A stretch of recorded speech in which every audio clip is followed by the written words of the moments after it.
tema que tiene que ver sobre la adquisición de los conocimientos acerca de la alfabetización inicial y de cómo lo relacionamos respecto a nuestras vivencias, tanto como espectadoras y muchas veces como protagonistas. La mayoría de las personas hablan desde su experiencia, su personalidad e historia de vida. Y sobre eso queremos hacer hincapié, sobre todo lo que nos llevó o todo lo que nos costó aprender. Y para eso enumeramos 3 situaciones que tienen que ver con la humildad de poder decir no sé hacerlo, no entiendo, no me sale, necesito ayuda. En segundo lugar, el deseo de poder querer y aprender. Y por último, el esfuerzo que le ponemos a esas situaciones para poder lograr nuestros propios desafíos.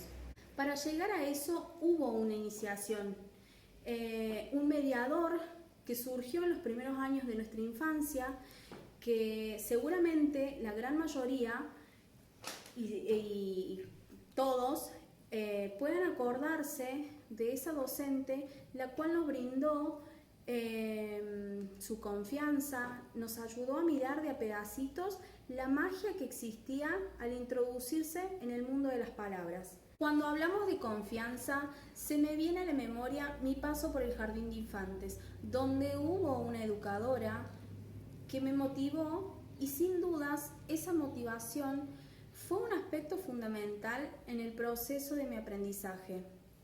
Recuerdo que era muy tímida y me costaba interactuar con mis pares, y fue ella que de modo comprensivo logró transformar algo en mí, porque como me pasa hoy en día, sentí inseguridades, pero en esos años me lo guardaba todo, y fue ella también quien notó que podía modificar esos miedos y transformarlos en pasión y talento por aprender.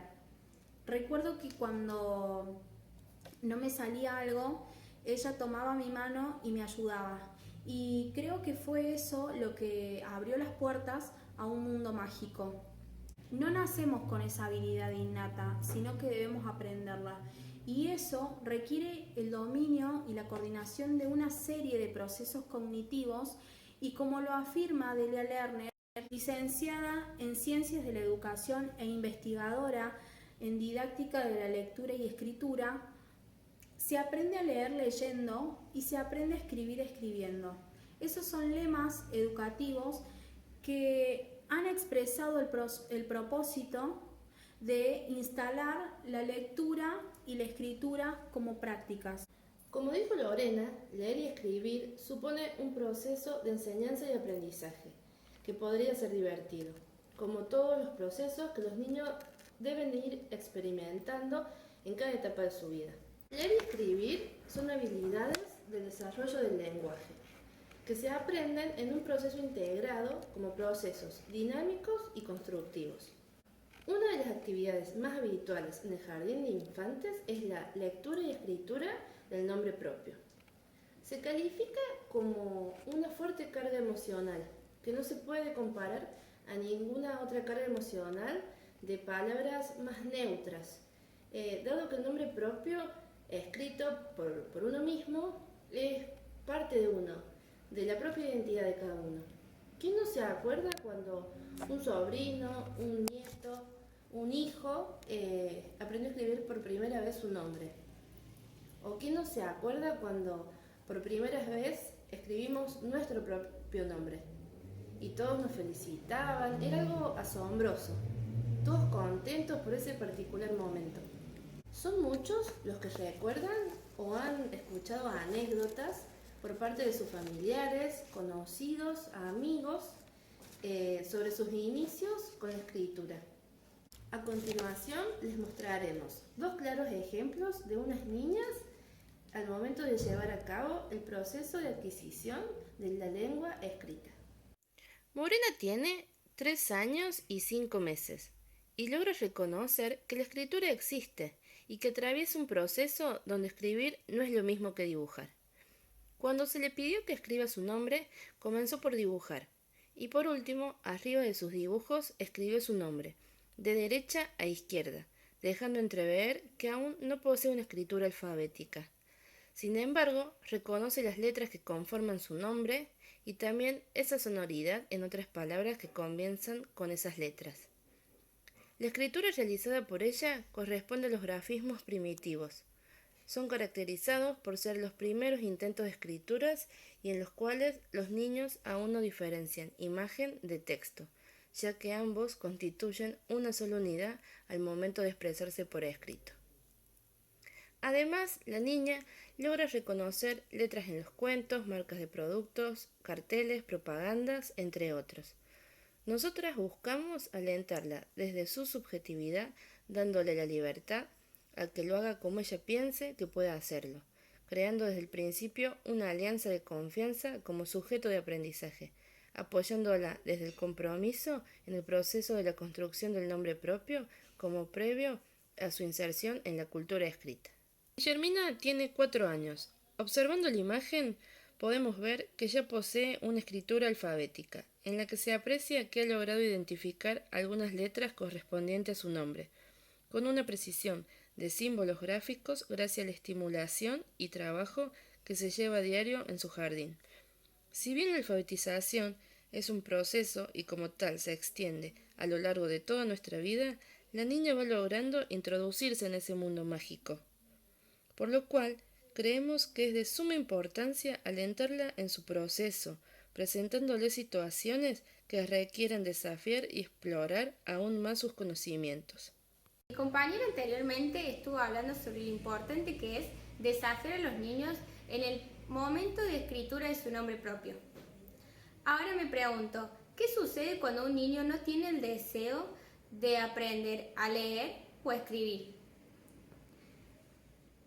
Debemos tener en cuenta en que estamos transitando una era digital, en la que priman las imágenes, las pantallas, los sonidos, pero no así sucede con la lectura y la escritura.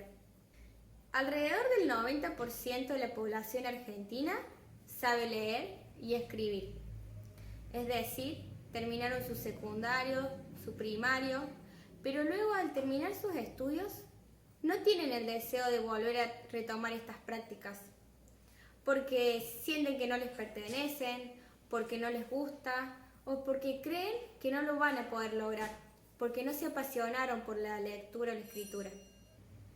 Es un dato muy alarmante porque pertenecemos a una cultura letrada, una cultura en la que necesitamos saber leer y escribir para poder desenvolvernos en numerosas situaciones de nuestras vidas. Para dirigirnos hacia otros, a veces es necesario hacer un escrito o simplemente al salir a las calles necesitamos saber leer cartelerías. Pero ahora creo que para generar un cambio es sumamente necesario que haya potenciales mediadores que generen esa magia, que cautiven a otros para que la lectura se vuelva algo apasionante. Quiero contar una experiencia que tuve al transitar las prácticas en el Jardín Municipal Principito. Mi momento literario llevé un cuento que se trataba de sombras. Luego, para cerrar este cuento, me pareció buena idea oscurecer toda la sala y proyectar sombras. Luego del finalizar la actividad, los chicos quedaron encantados. Pedían leer más y más. Querían volver a retomar el libro. Y se quedaron con la imagen de las sombras y todo el tiempo estaban alertas a dónde podían estar las sombras. Entonces de eso se trata, de que estos mediadores generen magia y que así puedan cautivar a otros. Es muy importante involucrar a niños y niñas en el ejercicio de operaciones en textos, desarrollando su subjetividad, y la necesidad